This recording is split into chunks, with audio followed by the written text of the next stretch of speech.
Alright, today I'm going to show you my method for doing cooling system flushes on Ford vehicles. This is the exact method that I use at the dealership over the flush machine, because the flush machine basically just puts 16 quarts of new coolant through the system. So what goes in, goes out, and that's all it does. It doesn't agitate the system, doesn't get that sediment from the bottom of the radiator, doesn't do anything like that. Now all you need for this is a simple garden hose and a drain pan. I don't do no cutting into the heater hoses, nothing crazy like that. I never recommend that. That just introduces another leak point to the cooling system.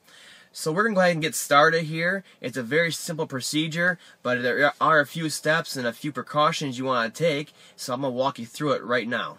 Alright, first things first, we want to relieve a cooling system pressure. You need to find your radiator cap on top of your radiator, or as in most Ford systems, they have an external separate coolant bottle that's pressurized, called a degas bottle, like this one. We're going to want to remove the cap slowly. You're going to want to start this procedure on a cooled engine. I'm going to put the cap to the side. Now what I like to do is a pre-flush of the cooling system with just water, and that way we get most of the lime and all the other debris out of the cooling system, and then we put the cooling system flush chemical in there, and then we fill it with water, and that way it mixes properly and goes throughout the whole system instead of just sitting in a degas bottle. So in order to do that, we need to drain the old coolant out first. So get your drain bucket out so you can drain into there and catch all the old stuff so it can be recycled. And your drain cock's going to be on the driver's side or the passenger side, depends on your model and year. And on the F-150s, it's on the passenger side. It'll always be on the bottom, obviously, and it'll look something like this one right here. It's got a 19mm head on here in case you need to use a socket on there. I usually use a pliers to open them up. And I put a hose on mine so that it goes down into the bucket instead of draining it all over the frame rail. It gets kind of messy. So let's open that up and let it fully drain out of there. And once the cooling system is fully drained out into the coolant drain pan, I put the hose into the radiator neck or the degas bottle over there and put a little bit of water through there to flush out any sediment before you close it back up and fill it with water. Okay, so once the rest of that water drains out of there, put your drain cock back in, tighten it by hand. It's good enough for now. We're going to put the cooling system chemical in there now. We use VC1. It's a premium cooling system flush from Motorcraft, and we're going to pour that in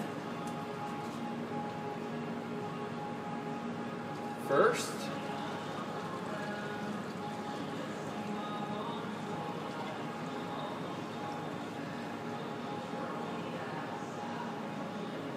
And then we're going to fill the cooling system the rest of the way with water, regular old hose tap water, so we can fill it up and we can start running the engine and get that stuff circulating through there.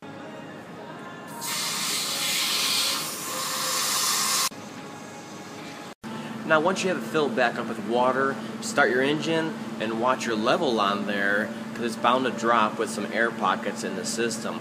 Once it stabilizes the level in there, put the cap back on nice and tight, and then we're going to run the engine for a while till it gets to operating temperature, and then we're going to give it a couple of good revs of the engine so we can get that coolant really swirling around in there and that chemical to break some of the sediment up in there and debris.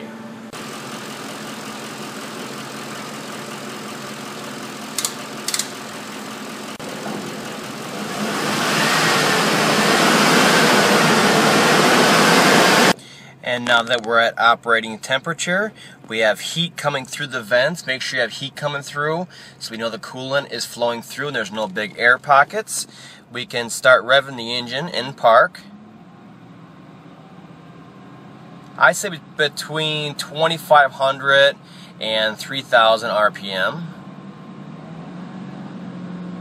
And that'll really get the coolant flowing through there.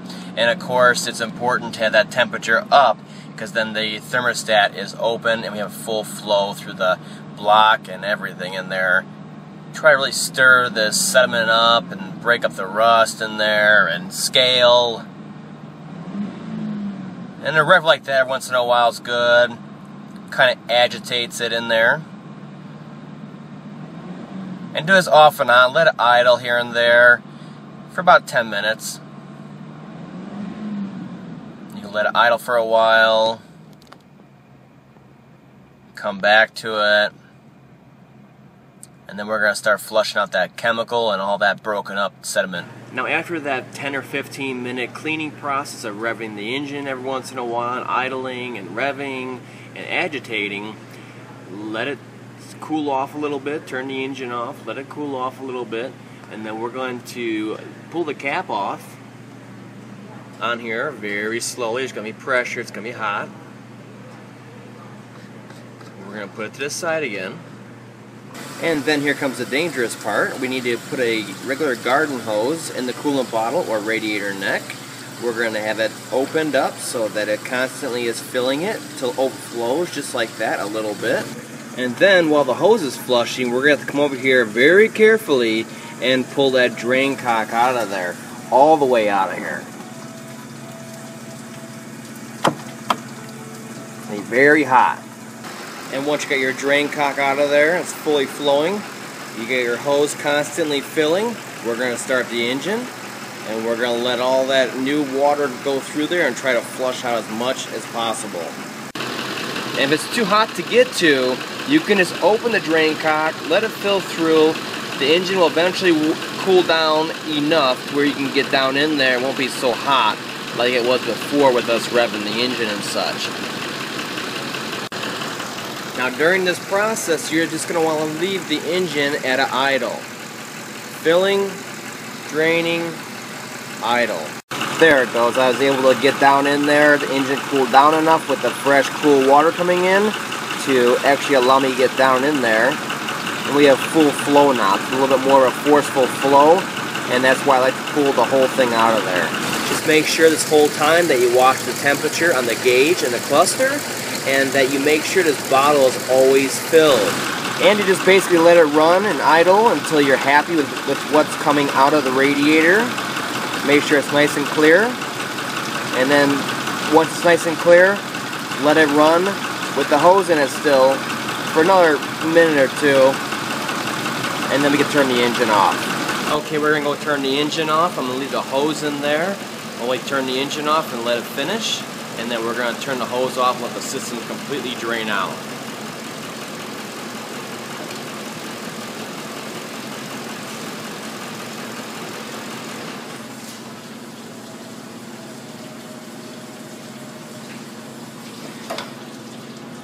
And what I'll do, just to flush that bottle out a little bit more, is I'll let the system totally drain out, turn that hose off, and then we're going to turn that hose on, that nozzle full blast on there, and we're going to get a lot of high pressure inside of that bottle to stir up all that garbage in there and flush it out also.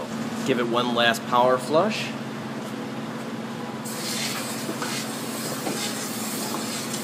Get it all around in there, break it up.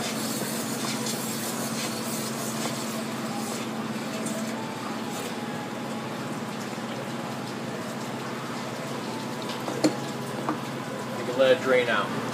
Now once the system is fully drained all the old water out of there, put the drain cock back in there and tighten it up. And then we're going to start filling the cooling system. What you have to remember is that there's parts of the cooling system, especially the cylinder block, that have more water in it than anything right now, and we need to equal that out. So we're going to do a fill of about 60 or 70% coolant and 30 or 40% of water in here, so we can even that out when it mixes with the water, straight water that's in the block right now.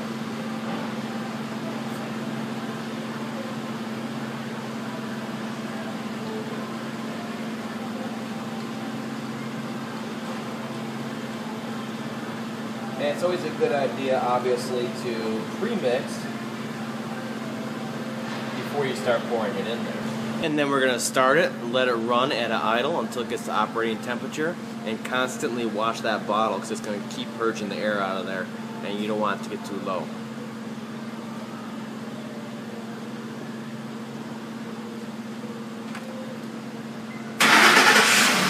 And once you're satisfied it's bled out all the way, put your cap back on. Make sure your coolant levels at the mark on here.